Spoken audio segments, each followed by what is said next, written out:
Hey everyone, in this video I want to show you how you can use these LED strips and build them into digits. In the last video I showed you how to make these strips, and if you haven't made these modules and you're coming in fresh, I recommend watching part 1. I'll link it in the description, and returning here to continue the graphing. Now, to make it easier to see what's going on, I'm going to disable it. But what I'm going to mention is to pick the red one is function sub 1, so it's f sub 1, and purple is f sub 2. And so if you're choosing to use something other than what I'm using, it's the same processing principle. So let's disable our scripts, and we're gonna call on f1 of x, and as mentioned in my previous video, one way you can define the strip is by straight calling it in inequality. So since it's the top half, our bottom half is going to be the negative of f1 of x, because it's everything that's on the positive y we want to make a negative. And now we're going to duplicate this for the top and the bottom piece. Just for this tutorial, I'm going to be using hard set numbers. Though in general practice, you should be using the width of the graph, just the general dimensions of this graph, to calculate where you want to put your next lines. Let's duplicate this. We'll go to settings, duplicate this twice, and for the first one, let's move it up by, call out 2.5, and so this should also be 2.5. So now you can see how these can become constants. Since we're using the exact same number for these two, then this could have been a constant. And just to make the point, we're gonna move this down also by minus 2.5 and 2.5 here.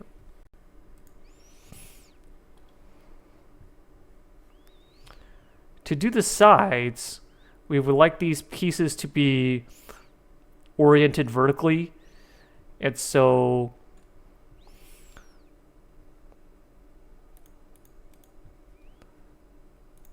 normally when we define a function, we have to define it as y equals some function of x.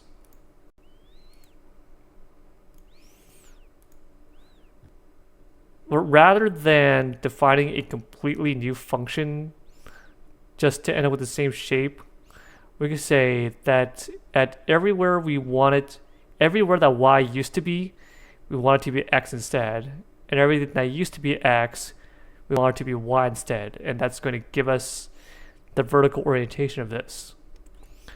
So to do that, we swap the x with the y. And what that means for inequality is now we can do x is less than or equal to f1 of y. So since we want, so this will give us all the x values to the left of where the line is. And if we want to bound it between the two halves, we would put minus f1 of y on the other side. So we reflected this graph along the x-axis. Now for placement, I like to move this graph over and up by some units. And so we're going to translate this line. In fact, let's not use an inequality yet, but rather figure out where this line belongs.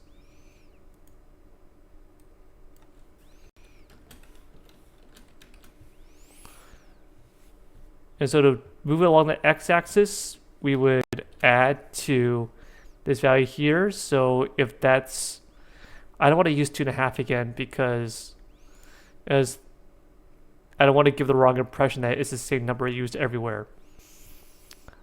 So we're going to call it 3 units over, and move it up on the y, we would subtract it by however much we want. So let's call that 1. Let's do it -1, and that ends up on here. And now we can safely reflect this on the other side. So we want x to be to the left of this. And in terms of what the order of operations is, we should reflect the graph first and then do a transformation, which means the negative applies over here. And so this would do the negative operation first, and then we add the 3. If you wanted this line reflected across the origin, you would put the minus over the entire phrase or the entire expression. So if we did that, you can see that this piece got reflected over the origin here. That's the difference. Now it's the same process repeated across the other side, though I am going to spend some time off camera to get all of our values in place and show you what your final product could look like. All right, what I'm showing you is one possible solution that they could have gone down. And the way I approach this is, you notice the first thing is I went ahead and defined dimensions, factored them in here. And what I've also factored in are dimensions that we defined from part 1. So these are the widths, heights, coordinates of where we defined for this original LED strip type. And now to color this, there are 2 ways of going about this. So one of our goals is to have this represent a digit. And so one method is by darkening the LED strips that you care about. So if you want to make, let's say 3, we would start with, I'm not going to do the whole digit, but this is just an example. Select this equation here, it would highlight this one, and you go ahead and duplicate it. Let's go for 3 times since it's enough of a contrast to get the point across. The other method is to disable the ones that you don't care about, so you'll be left with the outline. Since you made it this far, I'm going to leave you with a few tips on how you can do that, because in math there's no one answer. It's, you have several solutions to wherever it is you're trying to go. I'm going to disable all of these inequalities to show you how this is done. The way that I've shown you, and let's grab this out of the folder, is we could define y is f1 of x, and then I'll call you 1/2 of the LED strip, and then to get the other half, you multiply by -1. You could do that.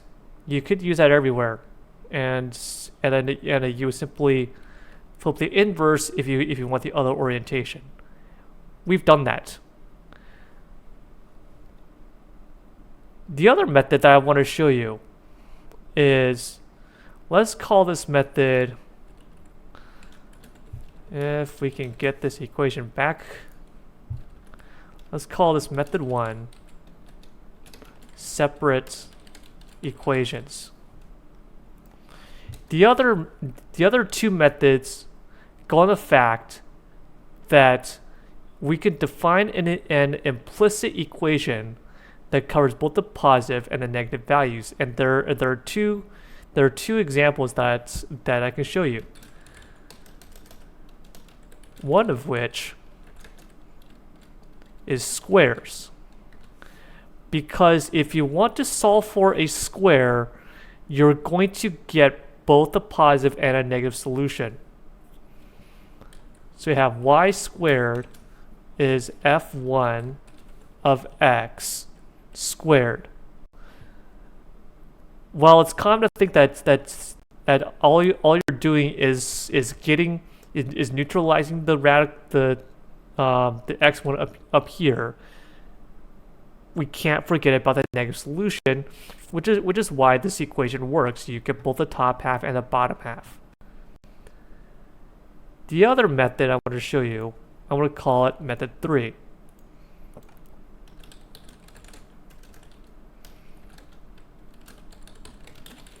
Using absolute values. And this goes on the same principle that if you solve for an absolute value, you're also going to end up with a positive and a negative value. So absolute value of y is f1 of x.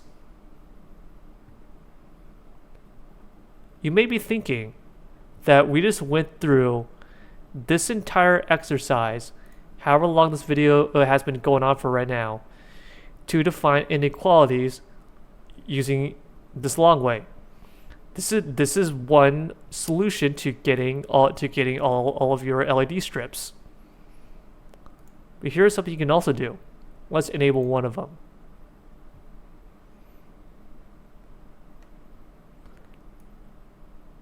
So you can simplify this down to this inequality is the absolute value of y.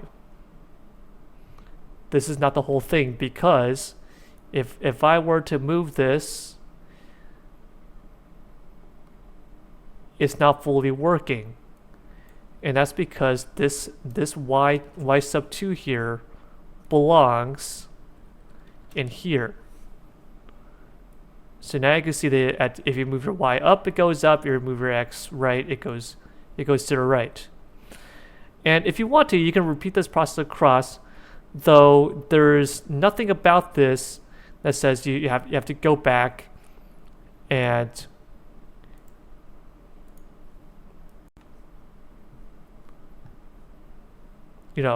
go through and redo your whole thing. So how do we do this with the square method? Same idea. We delete the negative half. At least I prefer to delete the negative half. Square it. I want to put parentheses because we're going to move the y in here. I'm going to undo this. So we subtract y2 and we add w1. And we don't need this half anymore.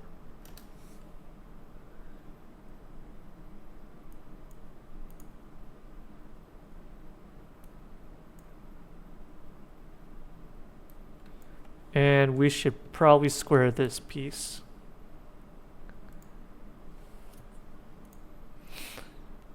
So now in front of you, you have three methods of defining your inequalities if you want both a top half and a bottom half. I hope you found this video helpful. If you did, do leave a like. You can also subscribe if you want more tutorials like this.